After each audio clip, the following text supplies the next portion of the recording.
Round one. Fight. Heroes never die. I'm Commander Shepard, and this is my favorite store on the Citadel. I used to be an adventurer like you. Then I took an arrow in the knee.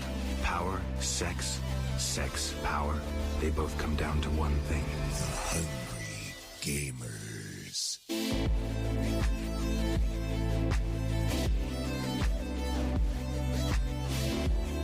Hello, and welcome, boys and girls, to the 193rd episode of the Hungry Gamers podcast. We're powered by 8bit.net and those sexy legends over at Audio Technica. I'm your extremely humble host, Brendan White. You can find me just about everywhere at Brendan 8bit. And joining me today, it's not the usual Miss Sally Hart. She's off doing very important things, so I hope you're doing well. We've got an extremely special guest coming to us via way of News to Reviews. We're talking Zach. You can find him on the Twitters at news2reviews. How you doing, man? Welcome to the show. Hey, Brendan. How you doing, mate? Thanks so much for having me on. Like, I've been listening to this show since I started my own podcast for at least 6 months now, and as soon as I heard it, I was like, my God, this is exactly what I wish I was able to do. If I can be half as good as these guys, then I know I've done an amazing job as a podcaster. So I feel absolutely touched and honored that you would have me on as a guest. I'm super excited to be here. Mate, I don't think we're going to get any more positive feedback from there. So this may be the very last episode of the Hungry Gamers because we've hit the peak right now. We're peaking. We're going to retire on a high. So Miss Hart, it's been fun. Zach, it's been fun. This is our last hurrah. But man, no, it's an absolute pleasure to have you on. I've been a big fan of what you're doing there at News to Reviews with Lockie there. You're creeping up towards 30 episodes now. So, mate, it's good to see that the runs are on the board and the audio quality and just the show quality overall is it's getting better and better, especially in this weird isolated remote record climate we're all playing in. So I guess maybe we could start with that. Maybe tell us a little bit about yourself. Tell us about News to Reviews. Anything else you want to talk about? The floor is yours, man. Okay, no worries. Well, I was I'm in an ahhing about whether or not I wanted to tell the story behind News to Reviews, but I decided a big part of improving my life was being open and honest about this stuff, and that's something I want to try and do with my show throughout. And I was in a bad way for a lot of years. I was in a bit of a pit of depression and anxiety for probably about a good 5 years or so. I kept sort of doing what I thought I should be doing and not what I wanted to do. I started going to uni and dropped out of that, and started going to TAFE and I dropped out of that. And as anyone who's experienced depression, my self-worth was absolutely through the floor. And I wasn't sure what I was going to do. I had no idea how I was going to get out of it. But one thing that's always remained a constant in my life, and one thing I've always loved, is gaming. But I guess, it's always just been a hobby for me, not something that I really wore on my sleeve. I guess, maybe growing up there was a slight bit of a stigma attached, I guess, to gaming. But I don't know what happened to me about 6 or 7 months ago. I just had this weird epiphany and decided to just not care at all about what anybody thinks of me and how to live my life, because I realized that no one has any idea what they're doing whatsoever. And I decided just to embrace the gaming lifestyle. I got a job at a retail store what sells games, so I get to, earn a little bit of money working around games and whatnot, which I absolutely love. And then I've been thinking about starting a podcast for a couple of years after listening to great Aussie gaming podcasts like the Inconsolables and Reset Era podcasts from back in the day. And but my depression, anxiety, I guess, always hold me back. And I think it was about for 2 years I was talking about making a gaming podcast, and then finally about 6 months ago I just had a great chat with my housemate's best friend Lockie about Monster Hunter World, and absolutely loved it. And I thought, stuff it, I'll ask him and I'll see if he wants to start a podcast. And since I think we had our first episode on the 1st of October last year, and since then I think we've only missed 2 episodes. One was because of terrible technical difficulties, and another one was because Lockie was off on surgery. But that's it. Other than that, we've been at it every single week, and I've been loving every second of it. And like my life completely, it's like, you know, anything with mental health. It's not like you flick a switch and everything's all better. But I used to not want to get up in the morning, and now I very rarely have those days. And I've got to meet some amazing people in the space of gaming, like Roger from over at Button Mash, who's been on your show before, the Inconsolables, who are part of 8-Bit Nation, and obviously you as well, and the Hungry Gamers. I feel so lucky. And anyone out there, if you've been ever holding off on doing something, and you're sorry, I'm a little bit nervous, and you're not in the greatest of ways, don't hold back anymore. Like just don't give a crap about what anyone thinks, and just follow what you want to do, and find a way to make it happen. I found a way to be able to talk about games and have a lot of fun doing that. And yeah, it's really helped me a lot. So that's how News to Reviews was born. And still at it every week, and loving every second of it, and just loving it more and more. Mate, it's a very fantastic and touching origin story, not only for yourself, but the show and how it came to be. And like, I mirror like all the sentiment that you've just thrown out there. Like, gaming and any creative outlet can act as a bridge to better things, or sort of dealing with some of those doubts and demons and things that we all sort of tackle on the daily, like, you know, through various degrees and various levels and what have you. But man, I'm similar. Like, it's my happy place coming in here and recording podcasts every week, and it's really good to bring fresh faces onto the show, or talk about cool topics or dumb topics or whatever. Like gaming, like at its core, yeah, you're playing a video game. Like, people like outside of our little bubble think, how's that going to have any kind of emotional benefit, or, you know, it's a waste of time, it's rotting your brain, all that tropey shit that people say. But mate, it's got curative qualities. Like, whether you're playing, whether you're listening or watching a content creator, whether you are that content creator, like, it can really open up those endorphins and get you feeling good and get you feeling excited. And yeah, like, I'm not a morning person by any stretch of the imagination, but getting up early on a weekend, like, it's not a chore. Like, and when it becomes a chore, then you start to, I guess, question what you're doing. But for now, like, I'm happy to get up in the early hours and get ready and do a podcast and whatever else, as opposed to sleeping in. And it's because this medium that we all play in now, it's great. Like, it can help people, it can help yourself, and it can also lead to conversation with people all over the world. So, you know, on the back of one of the good things with social media, like, which obviously you guys can be found at News2Reviews on the Twitters. But yeah, you can get dialogue going with people all over the world instantly, which I love. You know, you chuck a hot take up, or an opinion, or whatever it might be, on a game announcement or a game you've just played, and then people can immediately be like, at you, no, I agree, or I disagree, you're an idiot, whatever it might be. But you get these walls knocked down globally in an instant on Twitter or the social medias, and I love that part of it as well, where you can have that just instant back and forth no matter where you are on Earth, which is awesome. But yeah, News to Reviews, getting close to episode 30, is anchor.fm/News to Reviews.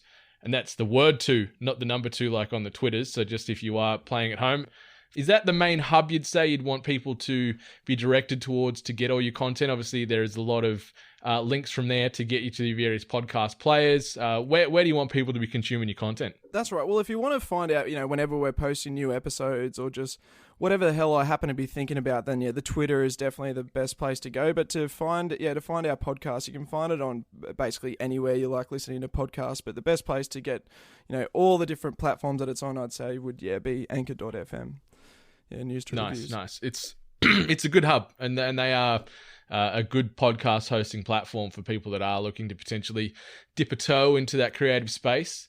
So yeah, man. So that's the origin story. It's good to see that there is some more good coming out of this industry. Like, you know, we do get caught up a lot of the times in the negativity of bad press and bad stories in our game space, but you know, hearing things like that where you are using this as a sort of launch pad to better yourself and also better people's lives with what you're doing at News to Reviews with the weekly content, certainly means an awful lot to everybody, I think, out there listening. But yeah, be sure to follow the guys on Twitter at news2 to reviews, or anchor.fm/news, the word 2 reviews for all those hubs. Be sure to rate, review, subscribe. Zach and Lockie's work there. But man, I thought we'd jump into what we've been up to, what we've been playing. I see a couple of games on your list there that I'm very familiar with. What are you bringing to the table today? Okay, so the first game I'll talk about, Final Fantasy VII Remake. It's been on everyone's lips, I think, since it came out, it's like a week or two early or something like that, physically in Australia and Europe.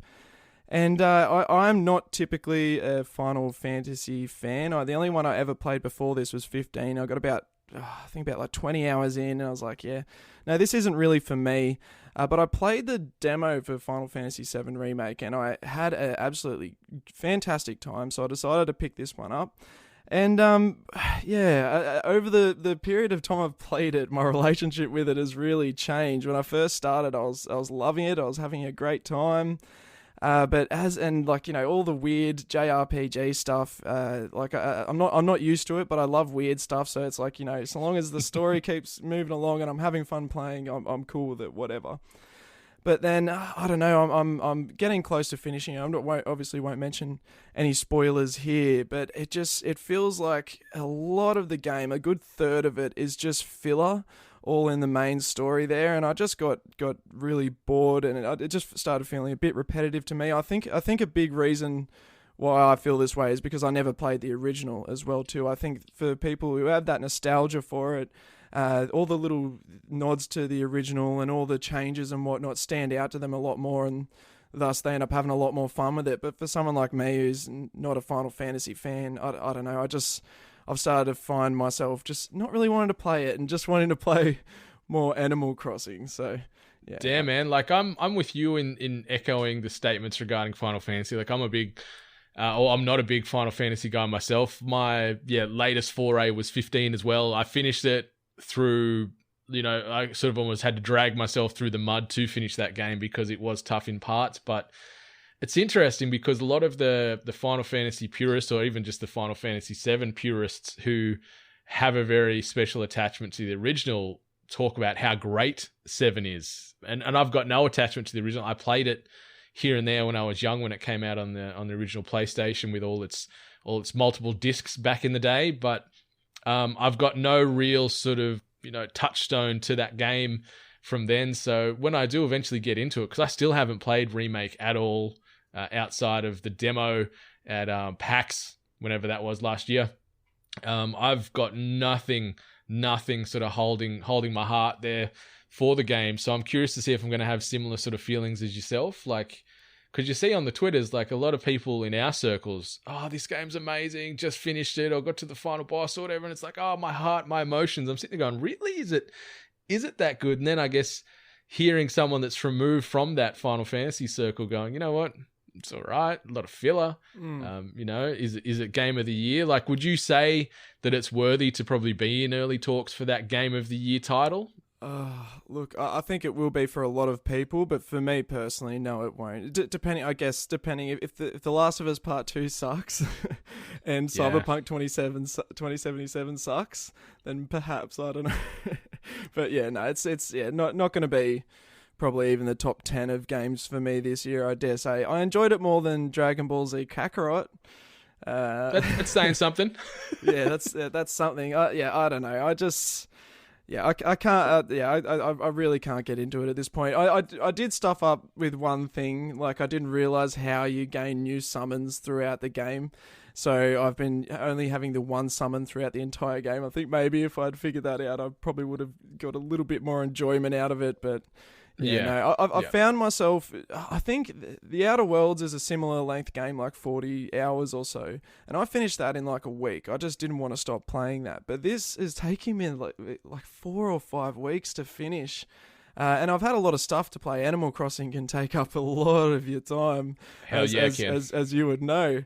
But yeah, if I'm not finding myself not wanting to play a game and it's starting to feel like a little bit of a chore to get through, then yeah, I know it's definitely not going to be in my top 10 for the year, that's for sure. Yeah, no, fair call. So outside of that, I see you've been playing a little gem that I absolutely adored last year in A Plague Tale: Innocence. Is this your first foray into this, or did you sort of pick it up last year when it dropped? Yeah, this is my first time playing it. Now I think I'm a little bit over halfway through, but I remember when it came out last year, and I was just, I wasn't familiar with the developer or anything like that. It was before I'd started the podcast, so, I wasn't just picking up things just to check them out and whatnot. And it was quite expensive, I think, on release. It was around like $70-$80, something like that. It wasn't a cheap game for like an indie game. I think it's like one of those ones with a bit of a AA budget, but I thought it looked fascinating, and a lot of the people like content creators I like said it was like really great. And particularly as far as a narrative goes, the narrative is fantastic. And I'm a big fan of narrative games, fan of like the Uncharted series and The Last of Us and, Rockstar's games and things like that. So as soon as I hear there's a good narrative, I'm definitely getting excited, and yeah, it definitely delivers on the narrative. I believe it's Amicia, I believe is the name of the Amicia, the sort of lead heroine that you play as, and her young little brother Hugo. Yeah, she looks like a young Aloy or a young chick from Hellblade or something like that. Video game girls with red hair, I guess, is a bit of a thing over the last over 2018, 2019, I'm guessing. But yeah, no, absolutely fantastic story. It is so good. The pace at which the story is told is absolutely impeccable. I find myself never getting bored. Like every section doesn't go on for too long. You'd be doing stealth for a moment, then there'll be more story stuff and more exploration for a little while. Then there'll be a little bit of crafting, a bit more story, then back to stealthing around again. As far as the gameplay goes, yeah, for the most part, it is like sort of stealth gameplay. You've got like a sling that you're using to attack the enemies and whatnot. But I've found the gameplay probably the least engaging part of it. It's not bad or anything like that. It's like still it's interesting enough. The puzzles with the rats, I think, are probably the most interesting part of the gameplay. But it's really you're there for that story, that fantastic story. It's voice acted really well, and the game looks absolutely gorgeous as well too. Yeah, no, I'm having a lot of fun with it. I can't wait to play some more. I've sort of just been trying to get Final Fantasy VII just finished and done, so I can leave it with give some kind of review, score it on the show, and then get on with playing A Plague Tale: Innocence and a few other things that I've got in the pipeline. Yeah, that's the joys of the gamer right there, isn't it? It's an eternal cycle of juggling everything that's coming out. Like the release cycle never ends. So by the time you put A Plague Tale and Final Fantasy to bed, you're going to have another dozen or so games that are sort of nipping at your heels there, saying, "Come play me next." So yeah, but A Plague Tale: Innocence was really, really underrated last year. I think Asobo Studio, who put it together. They've been around a little while, but they haven't really done anything to, I guess, this level of status. Like when this game did come out, it got a lot of press, a lot of attention across the internets, and it was a very, very well reviewed game.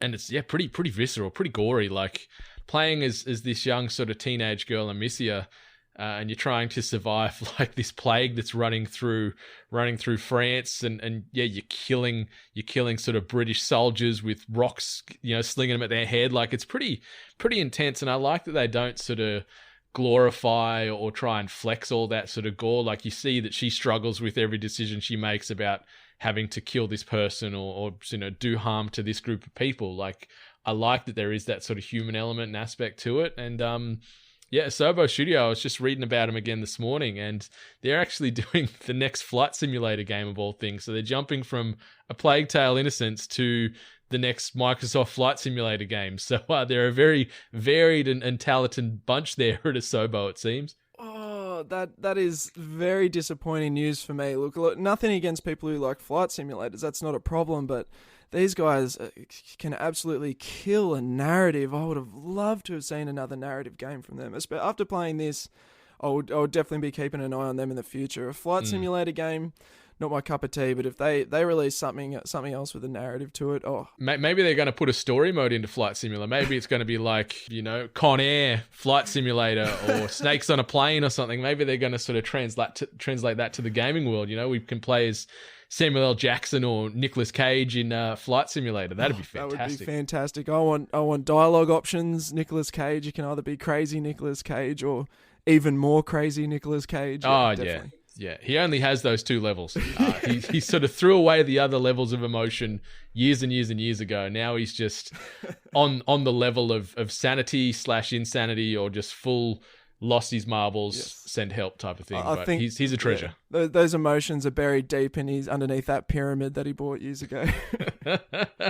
Bless his cotton socks. So you mentioned a game you've also been playing a bit this week, and I am so deep and so immersed in Animal Crossing New Horizons again, it is not funny. Like I've just, I think, ticked over 200 hours played in game, and I can't think of a game I've had this many hours in a good long while. Maybe like Skyrim might have been the last, or The Witcher 3, something like that. So this is a few years back since I've had a game sink its little raccoon claws into me like this game has. And I've worked out this past week how to fake amiibo any villager to my island I want. Like in the end game, the meta is, you got to try and get your personal list of all-star villagers to your island to obviously build up your township. And I've got this Nintendo Pro Controller emulator app on a Samsung. This thing only works on Samsung phones apparently, so I had to find my old Samsung work phone.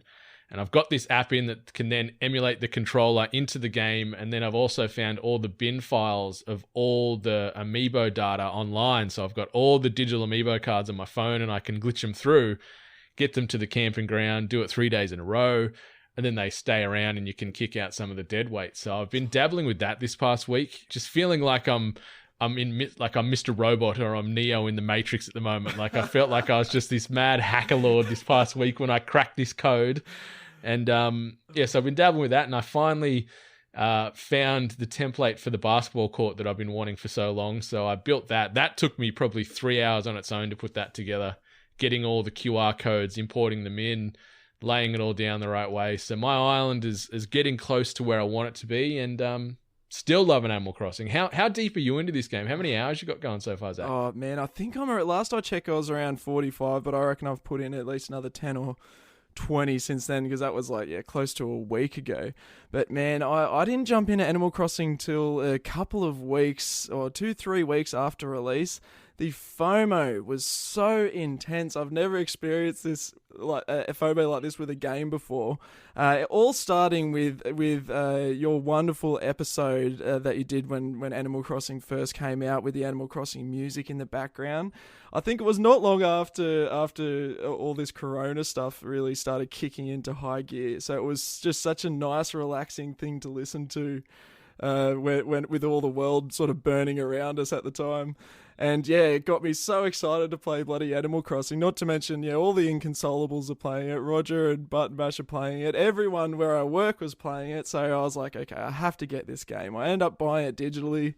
And yeah, I've had an absolute blast. I'm on a couple of different Facebook chats where we're exchanging turnip prices and whatnot, which I think my turnips were 107 this morning. Not too bad. Not too bad. Not too bad. It depends on what you bought them for, I guess. So. No. That's to buy them today. Oh, that's right. That is it's Sunday morning. That's right. Don't forget to buy your turnips after this, man. Yeah, I'm not sort of too deep on the turnip run, to be honest. Like, I've pretty much bought all my house upgrades by the last one through a lot of grinding and a couple of cheeky time jumps to start with before they actually nerfed the interest rates. I don't know if you saw that during the week. They've actually, in the latest patch, nerfed the amount of money you can make from your bank interest when you are time hopping around the world. So lucky I got that done when I did, because now you're getting 2/10 of nothing, just like in real world banking. So another sort of Tom Nook power play there. The dictator of Sharkfin Island, as I like to call him. So yeah, man, I'm all about it. I'll check out the turnip prices after this, but I'm just sort of endgamer now. Whereabouts are you in the game? Have you got you got your 10 Islanders? You had sort of KK come and play his gig. Where you at? No, I haven't even had KK come yet. So I've been playing for I think 3 weeks maybe. I now have 3 extra rooms on my house with a total of 4, and I think I've got a 2-star island rating. So I'm pretty sure I'm on the cusp of getting KK to rock up, but I've sort of just been working those turnip prices and whatnot, using that for my home extensions, and then just throughout the week using whatever bells I make to make bridges and inclines and stuff like that. I think I got 3 bridges and 2 inclines, but Yeah, I'd say the most fun I've had with it has definitely been working that turnip market, man. It's a lot of fun. I definitely recommend jumping on board. There's this whole weird sort of meta game around it, like getting involved in all the group chats, everyone like finding good prices and stuff like that's been a lot of fun. I managed to make last week like 2.2 mil from turnips, which when you're pretty early in the game, that like paid off like 2 inclines and 2 house extensions with a mil left over as well too, which was like got me through a fair bit of the game in one chunk. But I think like the way I did that was like there's like websites called Turnip Exchange, where people can post their turnip prices, and then you put in your user for your character in Animal Crossing, and they put you into a queue. And some people might charge certain things for you to come and sell their turnips on their island, or they might just ask for a tip or something like that. But I did that. I managed to get into someone's island where they were selling for like 603 each or something that. And I'd bought them for like 94 or something. So I made an absolute killing. And just I don't know, something about everyone just sort of discussing their prices and whatnot, and it's just been a lot of fun. That meta game, it's been an absolute riot. I love it.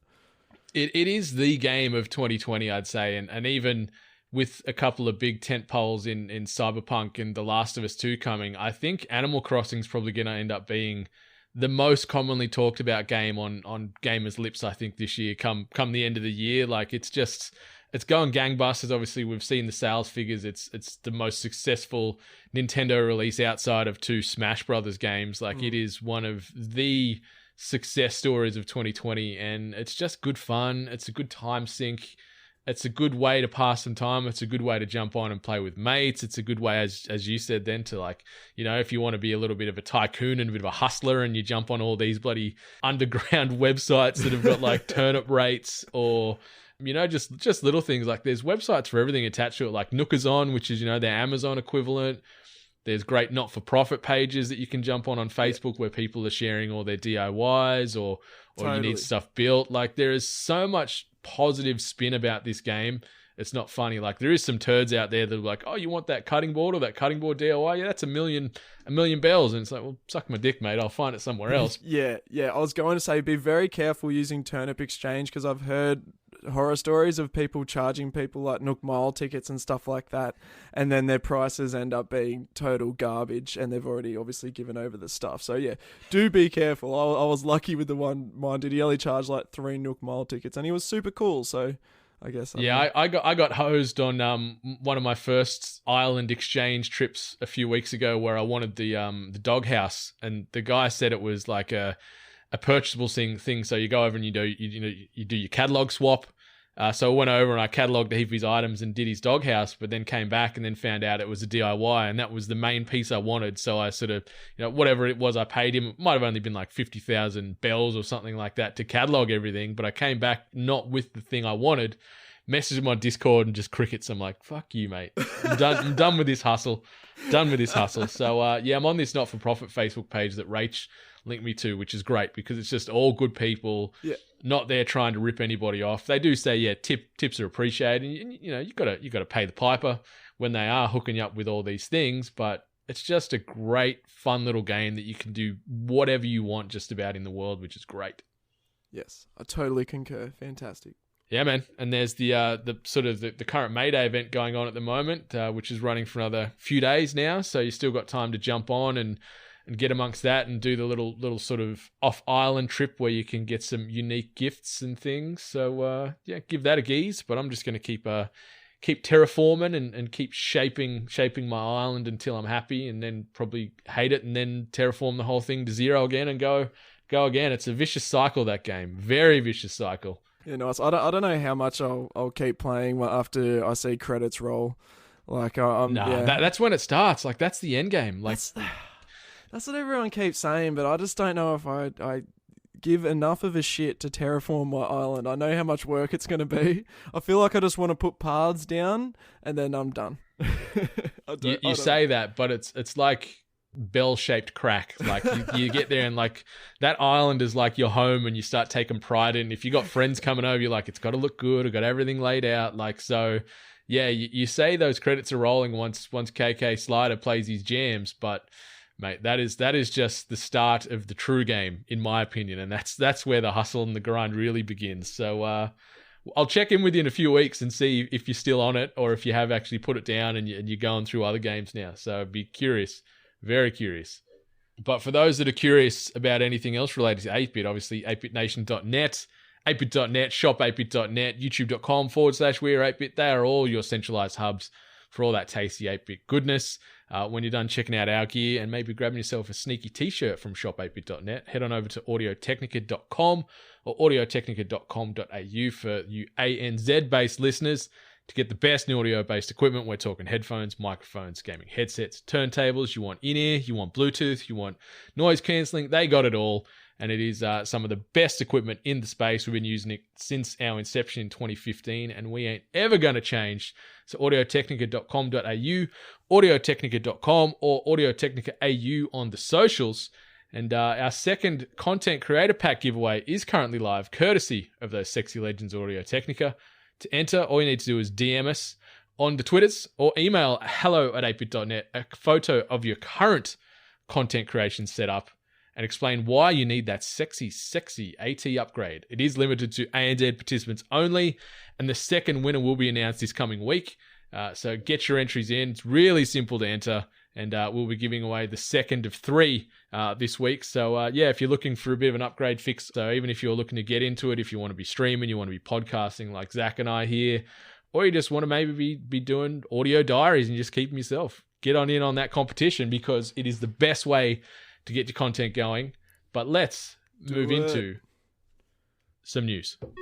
This week's news headlines. And the first bit of news, Microsoft to show Xbox Series X games via live stream this coming week. This comes via way of Tom Phillips at Eurogamer. Microsoft will show off the first Xbox Series X games in an Inside Xbox live stream this Thursday, the 7th of May. There's no official word on what exactly we'll be seeing, but Eurogamer understands a number of third-party games will be showcased. Obviously, fans are also looking forward to see more of a flagship title, such as Halo Infinite, only teased until now, but also some of the many projects Microsoft's array of game studios have been quietly building and keeping under wraps. We also understand that this is the first of a couple of Xbox Series X broadcasts from Microsoft, laying out more information and footage on its next-gen console, due to launch holiday 2020. Xbox executive Aaron Greenberg has confirmed that next week we'll see Xbox's partners show next-gen games during the broadcast, and that internal studios have big summer plans, reinforcing the fact that Microsoft has plenty of first-party projects under wraps. It will require an additional broadcast to showcase. So Zach, what do you predict we will see, and what level of interest have you got overall on the Xbox Series X? As we all know that you are a bit of a Sony pony, so what's sort of your sort of temperature here on this? Are you keen? You intrigued? Are you sort of like, man, I'm only just waiting for my PlayStation 5? What's your thoughts on this, man? Look, I know 100% I'm going to be getting the PS5, but I love gaming, so I won't be tuning into this live. No way. It's probably going to be 1 a.m. on Friday or something like that. I'll give that one a miss. But I'll definitely be checking out the highlights and whatnot afterwards for sure. Because, yeah, I'm fascinated to see what Microsoft has in store. They bought about 1 million studios a year or two ago, and I'm hoping we're going to start seeing the fruits of that labor like pretty soon. If potentially if they show up a lot of first party stuff, it's definitely exciting for me. The more good games out there, the better. They're certainly leading the initial hype race, like compared to Sony at the moment. Like Sony have showcased a controversial controller, two-tone in color, which was, met with some positives and some negatives, where Xbox has gotten well ahead of all the sort of press spin and things at the moment, where they've showcased the console, talked about the power of the console, and now they're going to be debuting some gameplay this week. And obviously, we're going to see the debut gameplay of Assassin's Creed Valhalla, which we'll be talking about a little bit more detail down the line here. But I'm looking forward to seeing, as you said, like what all these first-party studios have been working on. Like they sort of came out in a big way a couple of years ago and acquired many studios, created new studios and what have you. So I'd love to see what they've sort of got under the hood of this Series X and how these games are going to look. I'm assuming we're probably going to see a little bit more Hellblade. We're going to see a bit of Halo. We're going to see some Assassin's Creed. Maybe we'll probably see some Forza. That seems to be sort of the games that go hand in hand with all these announcements.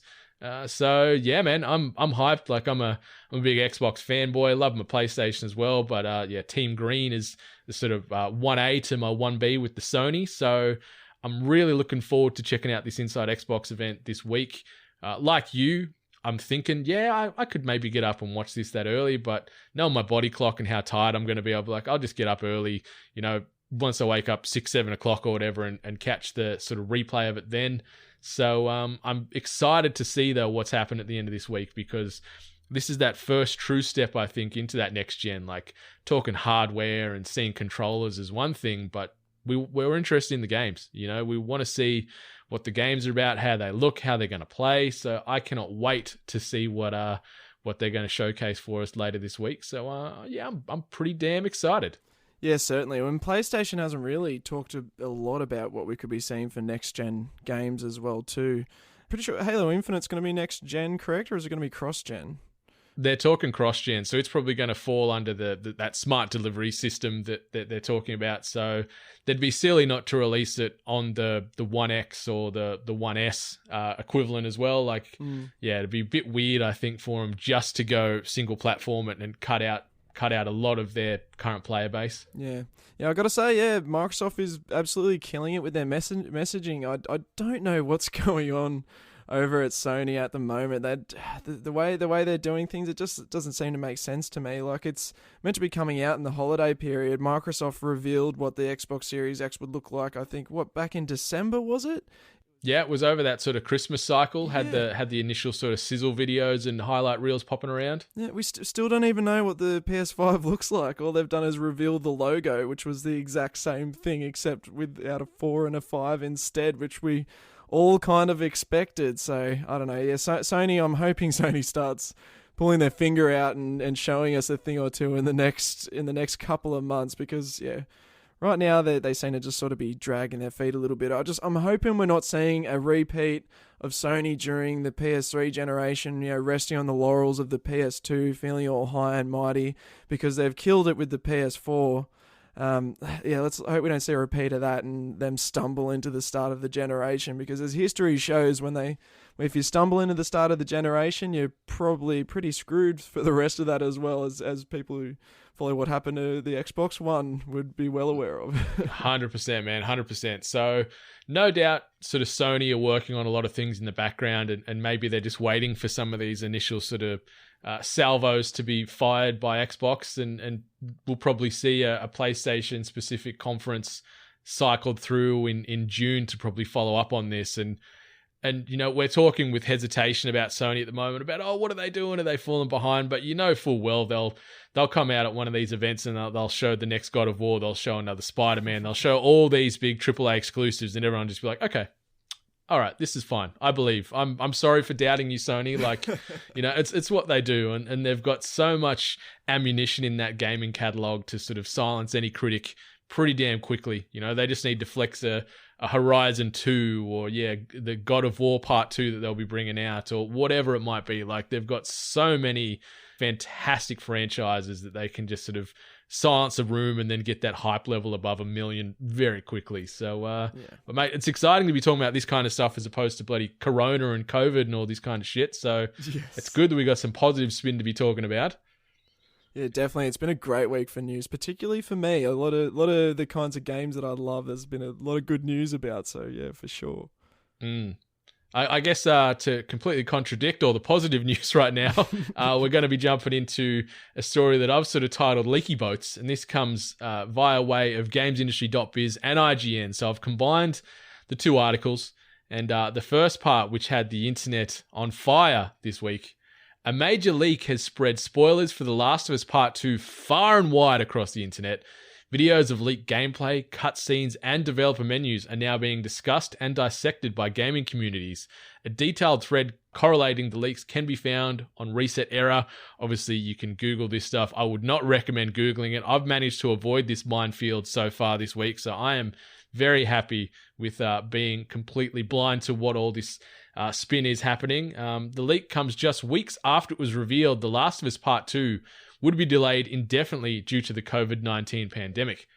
And this follows on to a story that was posted on IGN this morning, Sunday, May the 3rd.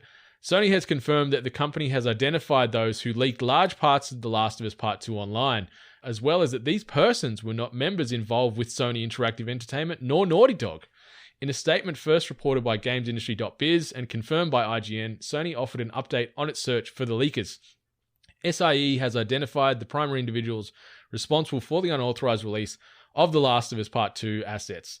They are not affiliated with Naughty Dog or SIE. We are unable to comment further because the information is subject to an ongoing investigation. We're looking forward to when The Last of Us Part 2 will be in your hands and can't wait for you to enjoy the full experience on June 19. The Last of Us Part 2 creative director Neil Druckmann also commented on the leaks following the original publication of Sony's statement, saying, "Glad this got cleared up, but there are a lot of other false rumors out there. Looking forward to discussing all of this once the game is out." So The Last of Us Part 2 had been delayed indefinitely early in April, and Druckmann addressed the delay at that time, originally set for a May 29 release. The Last of Us has only had a few weeks delay ultimately, with fellow PS4 exclusive Ghost of Tsushima also being delayed into July from its original June 26th release date.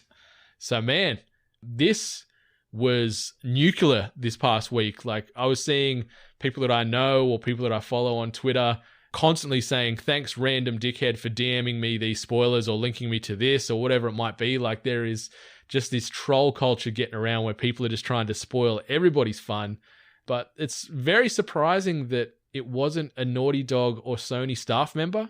So you're assuming it might be like a partner, a housemate, or a friend that maybe got hold of their friend's assets or their laptop and shared it or whatever it might be. But man, what do you think about all this? How have you gone ducking and dodging these spoilers? You're still blind to the truths? Yeah, I've avoid things as much as possible, particularly with very anticipated games like this one. And the narrative with Naughty Dog games is such an important part of it. You definitely do not want that spoiled for you. So I've managed to avoid it so far. Like, I think all the people that I follow on Twitter and whatnot are all pretty cool and know not to spoil stuff. And, I'm just very careful. Trying to avoid looking at any sort of thumbnails and stuff when you're going through YouTube, because even that can be a minefield as well too. But yeah, no, this sucks. This really does suck, because a lot of people worked on this game, and a lot of their hard work, it sort of ruins it for them in a way. Yeah, it's going. I don't think it's going to hurt Naughty Dog at all. If anything, maybe this whole big thing might cause more interest in the game. I don't know.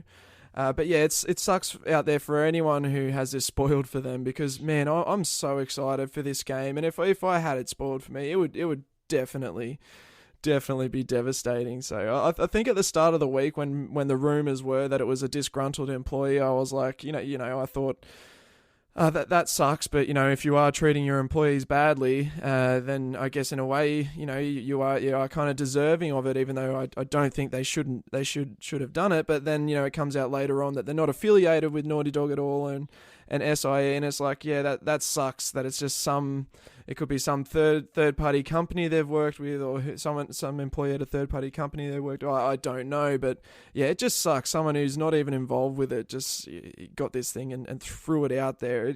It's a shitty story. I guess there is a sort of positive side to it though, because I don't think they would have announced it to be coming out so soon if these leaks hadn't have come this week as well too. So the one thing I was super happy about this week is knowing that we're going to be getting it just in mid-June. Oh, I'm excited. I am so pumped.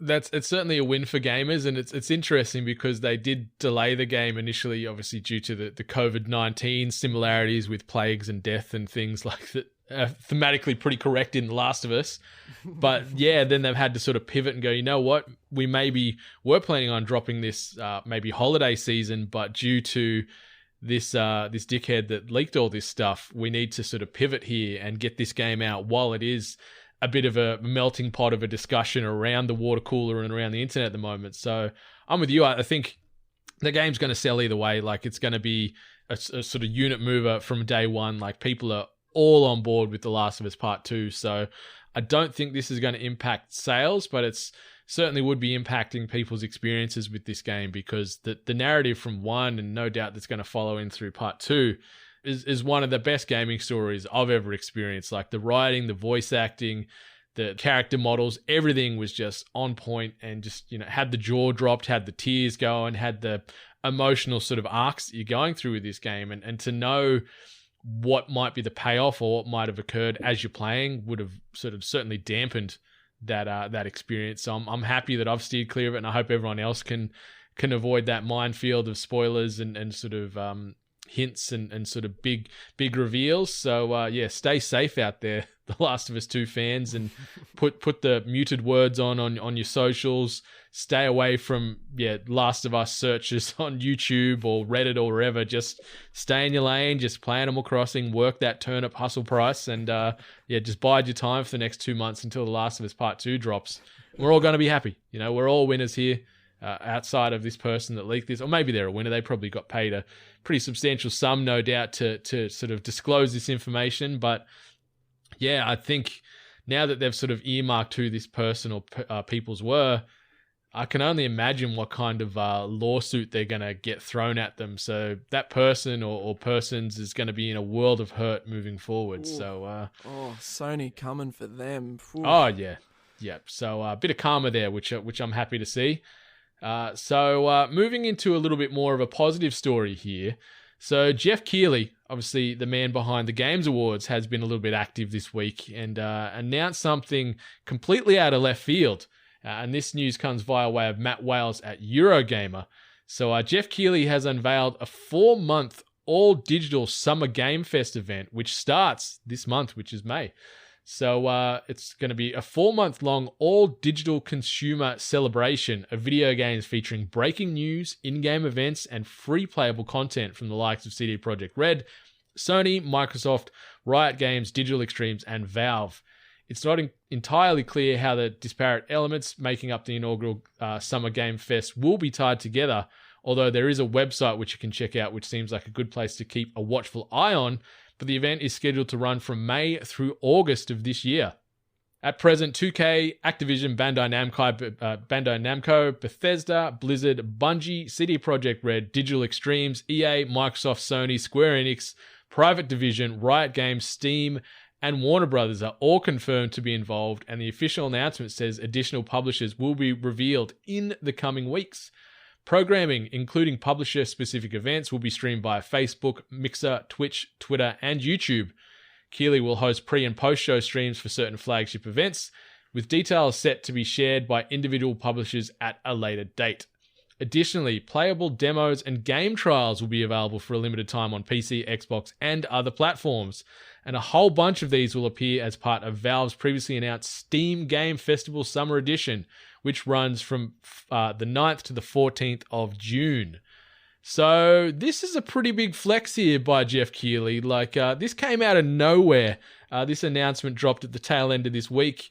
The Summer Game Fest, a 4-month-long event running from May to August, which in itself, when you think about that, is insane. But I'm assuming this is almost going to become a more stretched out casual E3 equivalent here. But you look at the players that are in there, it's the who's who. Like, Nintendo are noticeably absent from this list at the moment, but just about every major player from the gaming space is going to have some representation on this. But Zach, what do you think about this, man? You keen for some Summer Game Fest action? It sounds like Jeff Keighley did the whole Game of Thrones thing and used chaos as a ladder, and in this crazy world of COVID-19 has decided to step in and be like, yeah, no, E3's mine. This time's mine. No, hey, good. Look, good on him. Like, E3, I got to say, has been getting more and more irrelevant over the years.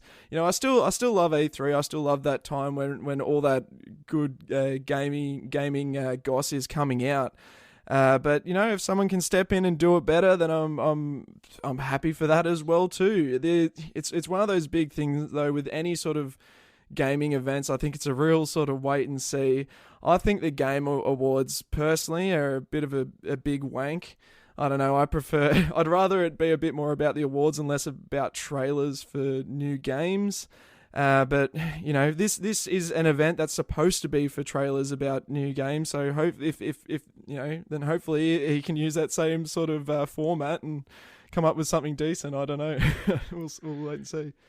Yeah, man. Like it sounds cool. Like it's an all digital consumer celebration featuring breaking news, in-game events, and free playable content. That part there excites me because this is sort of harkening back to our childhood almost with demo discs and things like that. Like you don't really see game demos anymore. So for them to sort of open up that part of history again where you're going to have options to play a demo or a level of some of these games is going to be phenomenal. So I'm really excited to see how that's going to work. Obviously, it's going to be done via digital delivery, and they're probably going to have some caveats in there where you have to be watching their Twitch stream for X amount of time to get access to this code. You know, they're gonna sort of have you by the short and curlies to make sure they can maximize your sort of screen time and their numbers. But it's really cool to see, and it's something that's very different to what's kicking around. And this is just part of this sort of brave new world we're part of, where it is all shifting to digital. Physical meetings and physical events will be drastically reduced or scaled back or canned entirely for this sort of digital blueprint instead, which I'm keen for. I like that it's like spread out over several months. So maybe this is going to be in parallel with some of these developers or publishers where they'll be using this hub as their announcement for showing new trailers or debuting new games. Maybe that's part of the deal where it's all going to be through the Summer Game Fest as opposed to using their own platform. So very smart by Jeff, and I respect the Game of Thrones reference. He's certainly sort of backstabbing his way to success. Or maybe not backstabbing his way. I'm sure he did it well and did it with respect and sort of a smile on his face. But yeah, it's certainly a power play, that's for sure. Like he is flexing his way to the top at the moment, and this event could be fun. And I like that you don't have to commit a full week like an E3 almost to sit and watch all these things. It can be, here's something coming up this week, and on the calendar next week it's something by CD Projekt Red, and the week after it's Sony, and the week after that it's Square. So I like that there's a little bit more of a relaxed delivery. So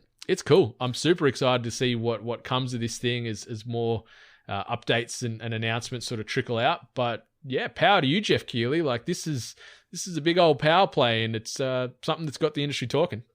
Yeah, good on him. I think I think you were right with saying the thing I'm probably most excited about would be the idea of these free demos, and it just makes no sense for people to go to E3 and then wait in line for 3 or 4 hours to play like 10 minutes or 15 minutes of some game. It makes way more sense to do it digitally and get it out in a lot more people's hands. So yeah, Jeff Keighley has an opportunity here to do a lot of things better than what E3 and the ESA have been doing for a long time. So yeah, fingers crossed it ends up being a cool event. I'll definitely be keeping an eye on it for sure. Yeah, man. It's and the crazy thing is like it's running from this month, so we don't have to wait too long for probably the first few major announcements or sort of video packages or whatever they're putting together. So I'd say in the next 2 to 3 weeks we're going to get our first taste of the Summer Games Fest. So yeah, Jeff Keighley coming out strong at the tail end of April. He's not holding back. So very exciting. Obviously, reading between the lines, he also distanced himself from E3 this year. Obviously, he took not participating in it from the first time. So maybe this is a bit of a sneaky middle finger with a smile towards E3 and their sort of sinking ship that everyone seems to be jumping off of. So yeah, Summer Games Fest could be the next E3, but just online. So keen as a bean for that. But yeah, moving into the main course, it's a bit of a deep dive on Assassin's Creed Valhalla, which I am super duper excited about. It is a bit of a long article here, so I'll try and smack through it as best I can. And this is after I've cut pages upon pages of this thing out already. So maybe grab yourselves a cup of tea, get a biscuit, get comfy, because I'm going to take you guys on a story journey here about Assassin's Creed Valhalla. This comes via way of the man Tom Phillips at Eurogamer. Teased earlier this week via a live art reveal by my man Boss Logic, we now know a lot more about Ubisoft's upcoming Viking jaunt, Assassin's Creed Valhalla. Ubisoft knows what you think of Vikings, their reputation and history as bloodthirsty invaders interested in Britain only to pillage its riches, and so in this week's reveal trailer for Assassin's Creed Valhalla, this version of history is addressed head-on. Of course, the first trailer barely scratches the surface of the game, and indeed how its portrayal of Vikings, Saxons, and various other groups living in Britain will actually look. Will good old King Alfred really be a mustache-twirling pantomime villain? No, lead producer Julian Lafayette assures me, as we settle down to talk Valhalla in detail. Will all Vikings be good guys? No again. But what seems certain is how Valhalla has been entirely shaped by this principle. Vikings were not only invaders, but settlers as well. They were ferocious warriors, yes, but also a group of people with a rich culture, living gods, and huge mythology, all of which Valhalla will explore in detail. Central to all that will be a new village settlement hub, a home for main character Ivor and their comrades, a familiar starting point for adventures, and a place you'll see your decisions play out.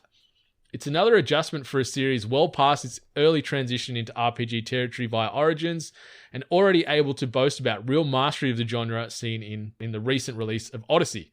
One which feels like it will fill some of the few remaining blanks in the latter game's formula. So instead of embarking on a never-ending journey to defog all the map, Valhalla's narrative is built around your settlement and through it. It's your own Viking village you'll see prosper and grow, and which your clanmates will live in. Big story arcs will begin and end here, the impact of your decisions rippling through your growing community. You'll see the effects of alliances, such as weddings to forge relationships between clans, and the consequences of harsh choices you have to face. It's also where you'll see some of the game's romances play out. Giddy up. It changes the way we're playing the game we're making, at least, and that's the bet we're making. It's not an entirely new concept for the franchise, but it's been a long time since Assassin's Creed tried to give players a proper home. It's also a tried and tested idea for the genre. As Lafayette speaks, he describes the settlement as a place of importance in Valhalla, reminiscent of Skyhold and the Normandy, which players return to time and time again. As you grow your village, new buildings will be available to customize and upgrade, such as barracks, blacksmiths, and a tattoo parlor. Initial artwork strongly hinted at Valhalla's focus on Britain, and this is where Ivor's new home will be founded. But you can't have a Viking game without seeing Scandinavia, and Norway is the setting for the start of the game. You have to understand that what these people are coming from, Lafayette explains. You'll feel the harshness of the lands and the political pressure there at the time. You'll feel all that, and hopefully you'll understand why you have to move to England, where most of the game takes place. Britain will then make up the bulk of the game's map, Lafayette adds, but a few surprise areas will also feature. It's in Britain, of course, you'll eventually meet King Alfred, who the trailer paints as the villain of the piece, complete with some Templar-looking artifacts in the background. But Lafayette assures me that Alfred will be more of a complex character when you meet him in-game. He is shown in that villainous way in the trailer, but over the course of the game, you'll see there's a lot more nuance to him, I'm told. The game looks set to cover the Viking campaign against him and his eventual success at pushing the Norse back and unifying swatches of England.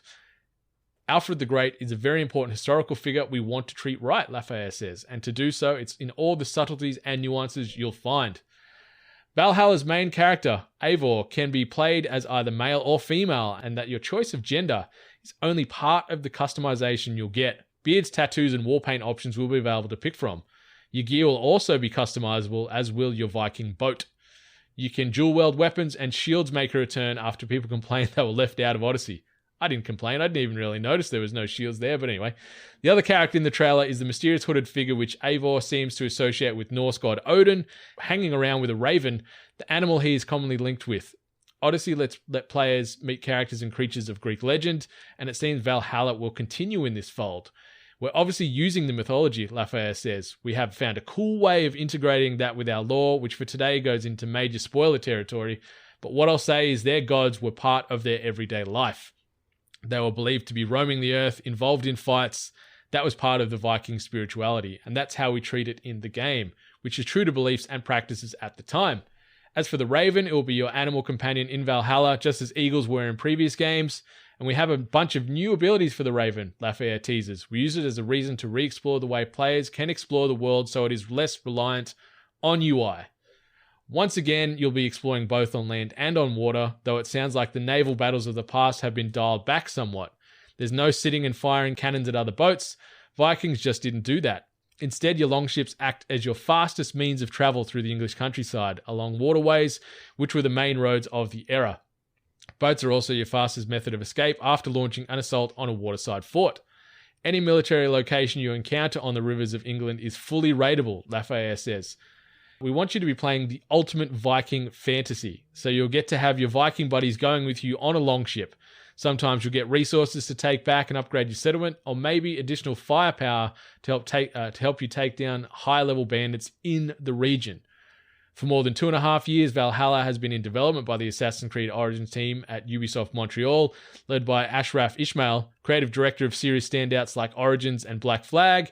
It also had the support of an eye-popping 14 other studios worldwide. It's a monumental project designed from scratch to debut on PC, PlayStation 5, and Xbox Series X later this year, alongside with versions for PlayStation 4, Xbox One, and Google Stadia. And it looks ready to again define what Assassin's Creed can be.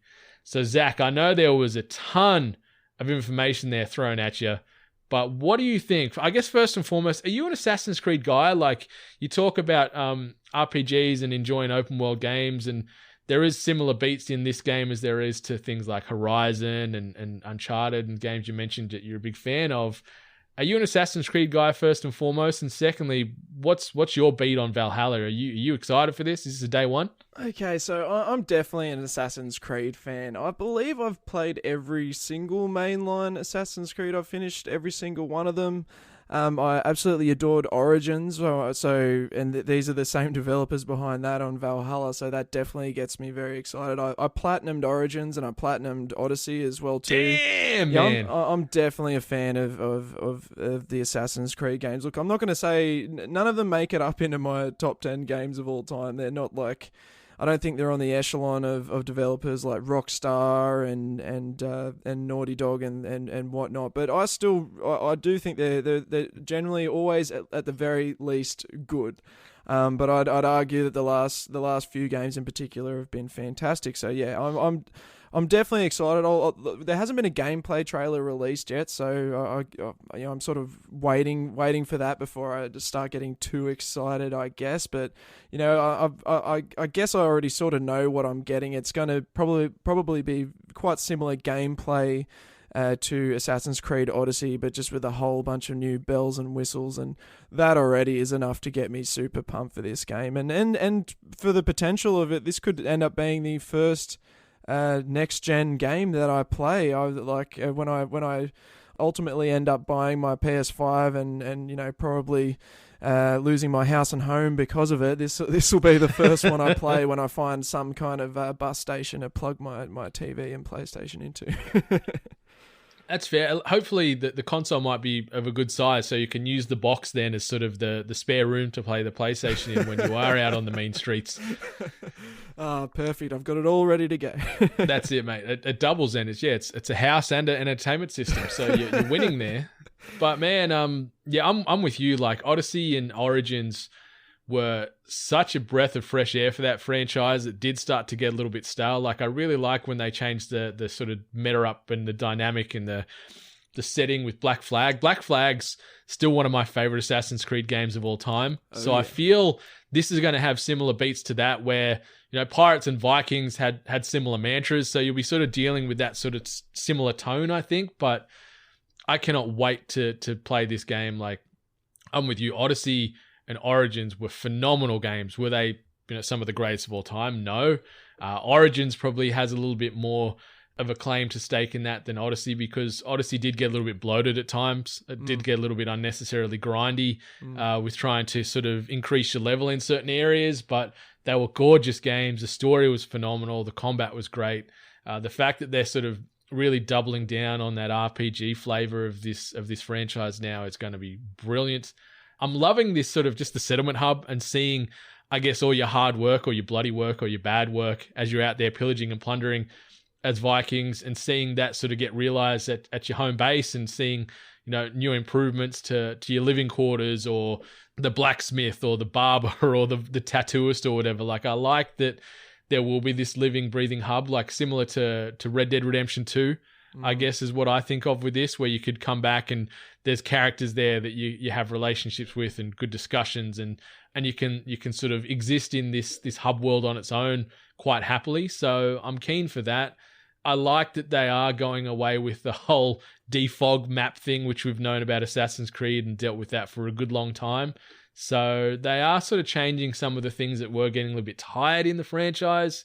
yeah, we haven't seen any gameplay, but we are seeing that this week. It's going to be debuted at that Inside Xbox, so we're going to see it running on an Xbox Series X, which I cannot wait to see how it looks on this next gen. Like I'm going to have the jaw on the floor, I think, with some of the graphics, because those cutscenes, oh my goodness, I'm all about the Vikings. I got a hard on for that sort of that era, Norse mythology and things like that. Like I love reading about the real history. I like the loose interpretation with the show Vikings. I like The Last Kingdom, all that kind of stuff. So I'm keen to see this translated to in a game.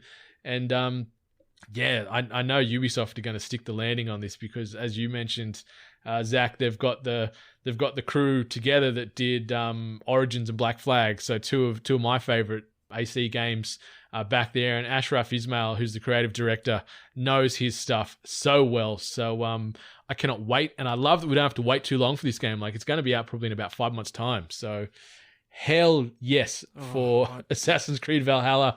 Everything, like, just pour it straight into my mouth, cover me in it. I cannot wait to be living my best Viking life. Are you going to go the male or the female Viking? Do you typically go try and relive yourself as a male, or do you sort of gender bend? What do you do with these games when you got this choice? Look, I really just play it by ear. My first playthrough of Assassin's Creed Odyssey, I played through as the male character, and I regretted that because I played through a second time picking all the nastier options out of the different options you have throughout that game.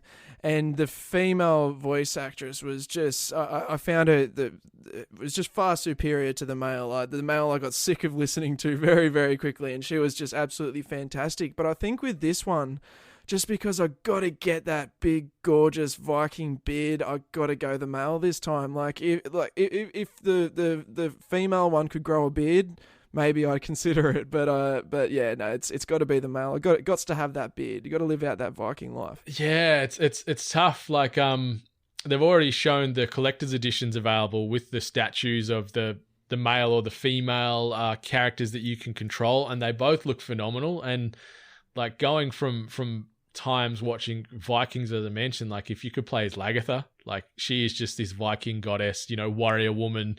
Playing as her or playing as Ragnar, this other, pretty sort of stout Viking dude. Like, I think you're going to win either way, and I cannot wait for this game. And I'm very excited that we don't have to wait too long to see some actual gameplay. Like, less than a week until we get to see how this game looks in the flesh.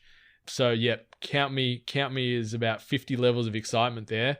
I really like too. Did you watch any of the live art reveal that Boss Logic did on Twitch, like in conjunction with Ubisoft, and created this live art reveal that pretty much confirmed that it is set in the Vikings era and confirmed the title of Valhalla. I thought it was such a cool, unique way to debut a game. Yeah, no, that sounds really cool. I did not get to catch that, but I'll have to check it out. But yeah, no, I'm so excited for all this Viking stuff. Throwing axes, that looks fantastic. And the whole settlement thing also gets me pretty pumped as well too. If they can implement it like the camps in Red Dead 2, as you were saying before, I love the camps in Red Dead 2. I was talking to every single character, trying to get every single piece of dialogue I could out of that. If they can, and when they say that stories will start and end there, I'm hoping that they are planning on implementing it in the same way. It's always fun to have that hub you come back to and see it change over time and see relationships build and story happen. And it makes the world feel a lot more alive. If they get it right. There's been bad hubs before. I'd point at Anthem, probably one of my least favorite hub worlds in a game. It's if they do it more like the Red Dead style, then yeah, that's another thing that potentially gets me very excited. I'm super pumped for this one.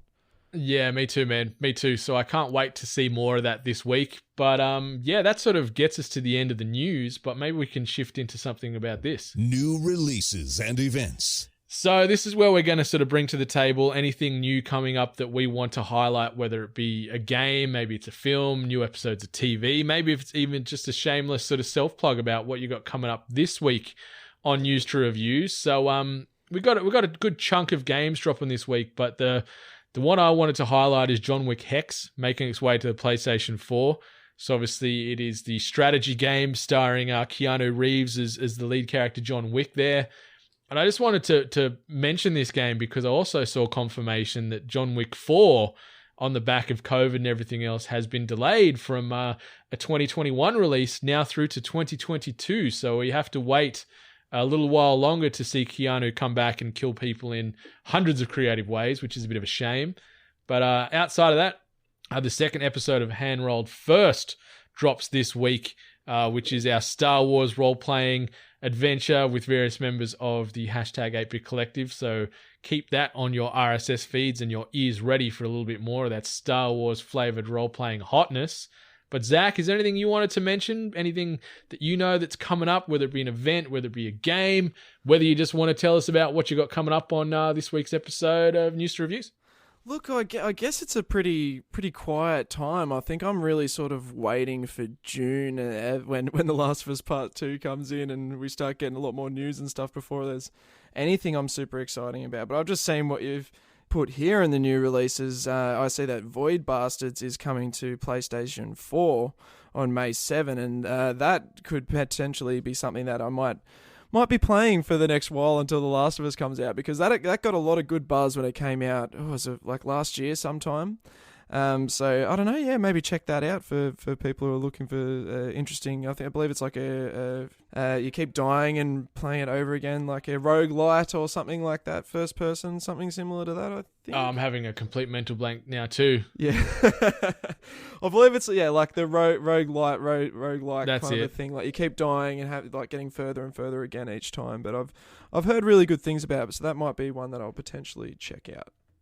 What about what's coming up on News to Reviews? Anything you want to peddle here before we jump into our tweet of the week? We could potentially be getting some cool guests on in the future, but I nothing's set in stone yet, so I won't talk about that. But other than that, yeah, we're still bring out episodes every Monday, sometimes Tuesday, depending how I go for time with the editing and whatnot. But yeah, check it out anywhere that you like listening to podcasts. I believe this week I'll be talking about A Plague Tale: Innocence and a lot of the cool stories that we've spoken about here today. Hell yeah. So obviously anchor.fm/news to reviews, or on Twitter at news to reviews. And that Twitter handle is news #2 reviews. So be sure to rate, review, subscribe everywhere. But predominantly I'd say maybe Apple Podcasts would be preference for ratings and reviews and all that. That's sort of where we try and push as many people as we can. Yeah, for sure. Apple Podcasts, that's the one that would definitely help us out the most. And then also Podchaser, especially if Podchaser is still, they were doing a benefit for COVID where every review on Podchaser, I believe they donated 25 cents to Meals on Wheels COVID response, and then if a creator responds to that, they'll donate a further 25 cents. So if you're looking for a way to sort of help out a bit and also help out a creator, do some reviews on Podchaser. Review all your favorite podcasts, Hungry Gamers, News to Reviews, Button Mash, whatever you love. 100%, man. Podchaser is such a great success story, and it's just sort of coming up and up and up. I can't wait for them to get this app out, which is going to make it so much easier to listen to your content, to share the content, to subscribe. I'm just hanging very impatiently for that. So Ben Slinger, if you are listening to this, I love you, mate, but hurry up and get that app sorted, because I'm sick of having to go through a web browser. I ain't got time for that. Give me an app. I just want direct touch, one click, get me in there. But yeah, Podchaser, check it out. Podchaser.com is your hub there. And yeah, that sort of review, pay it forward structure they had there was phenomenal effort by the guys there at Podchaser. And it's just another good positive success story there, doing the rounds in our gaming podcast space. So let's shift into the last segment of this podcast. Tweet of the week. And this podcast comes via a way of handle at Gary Witter. Obviously, for those who know or take part in anything in the gaming space would have an idea on who Gary Witter is. So obviously he co-wrote Rogue One, but most recently you've seen him being part of the Kinda Funny crew, doing the Games Daily on Witter Wednesdays. So Gary Witter, in the sort of throes of COVID and social isolation, has kicked off a weekly talk show called Animal Talking. So it's a talk show that he sort of streams on Twitch and then cuts it up into a highlight video piece that drops on YouTube. And it's him as the host, and it sort of takes some licks from The Late Show and things like that. And he brings in various personalities from within the gaming or geek culture space. he has sort of musical talents come on and actually come to his island as their Animal Crossing character themselves. They sit down and he records the audio and they have a conversation and play live music on it and whatnot. It's a really great concept and it's blowing up the internet at the moment. And he threw a random tweet out the other day trying to get Reggie, obviously from Nintendo fame, who's now just being a boss living his best life, about getting him on board, and he's got himself a sneaky reply. So we might be seeing Reggie Fils-Aimé jumping on Animal Talking, which I thought would be a fantastic get for Gary. And obviously Reggie is one of the sort of Mount Rushmores of video gaming. Obviously, he was retired president and CEO of Nintendo America, and now he's doing a whole heap of other fantastic things. He's also working on a podcast himself, from what I'm aware of, so can't wait to give that a listen. But Animal Talking, have you given this a look at all, Zach? Have you checked out what Gary and the crew are doing with Animal Talking? No, but I'm definitely going to be checking it out. Like I've listened to Kind of Funny, not all the time, but on and off. But I definitely enjoy listening to Gary Whitta on that show for sure. He's a funny and interesting dude. So that'll definitely be something that I'm checking out for sure. I'm curious to see what Reggie's going to get up to now that he's left Nintendo and whatnot. I know he's joined the board for GameStop, which was some weird kind of news. I wasn't expecting that. But yeah, he's such a beloved figure in the gaming industry. So I think anywhere he goes, eyeballs are going to turn that way. And yeah, I'm definitely going to check it out for sure. I love Animal Crossing, and it's just some good, chill, nice, friendly content to absorb.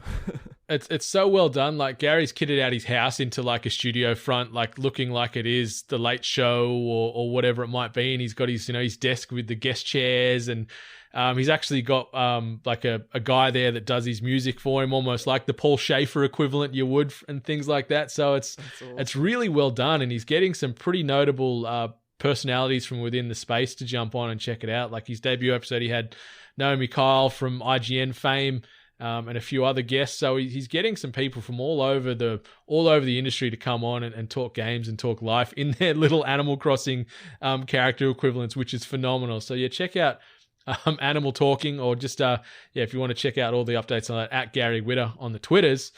But yeah, this has been episode 193 of the Hungry Gamers podcast. Zach, man, thank you for coming on by. Thanks for giving us some insight on what you and Lockie get up to on News to Review, sharing some of those truths, as well as just having a good old time here at the Hungry HQ. Anything you want to say before we close this episode off, man? Yeah, as I said at the top of the show, like, we're all in isolation now, so I feel like everyone's starting to feel a little bit of that depression creeping in at the moment. If anyone's been holding off streaming or starting a podcast or making YouTube videos or anything like that, just get cracking. If you're isolated, it's the perfect time to start working on all that stuff. And yeah, just everyone just look after yourselves and look after one another, I guess. Mate, couldn't have said it better myself. And as mentioning, double reference to the creator pack giveaway. So those people that are looking to create some content and maybe sort of trying to just save a few pennies just with the current climate, a lot of people are going through some hardships at the moment. Enter our comp, free to give away. There's free to enter, I should say, and there's no sort of paywall to get in. Just email hello@8bit.net or DM us at weare8bit on the Twitters a photo of your current content creator setup. And if you don't have one, just send us a photo of your blank potential studio to be. Like, no issues, no judging here. But yeah, it'll help give you guys a leg up out there for anyone that wants to jump in, make some podcasts, make some content, or just jump on and talk through a sweet, sexy microphone and hear it back through some sexier headphones. So yeah, DM or email hello@8bit.net to get in on that, because we're going to be announcing the second of 3 winners this coming week. But man, Zach, it's been an absolute pleasure to have you on board here. Good luck as you crawl your way towards 30 episodes of News to Reviews. Obviously, anchor.fm/News to Reviews, Twitter @News to Reviews, and that's number 2 on the Twitters, and it's the word 2 for anchor.fm. But yeah, be sure to rate, review, subscribe, Zach and Lockie's content at News to Reviews, as well as all the other content from the hashtag 8bit Collective, because those ratings and reviews help keep the emotional lights on in our hearts. But until next week, 8bit Nation, it has been our absolute pleasure to serve you here at the Hungry HQ. Much love. Oh, thank you so much. And you got to say hungry. I probably should have said that before we started recording. Oh, yeah, shit. Yeah, I should know that, shouldn't I? Now, quick. Oh, Ali normally does it, so I blame Ali for not being here. Quick, say it now. Stay hungry. Podcast from the 8-Bit Collective over on 8bit.net. Check out more episodes on your podcast service of choice. And while you're there, please be sure to rate and subscribe. Until next time, boys and girls, stay hungry.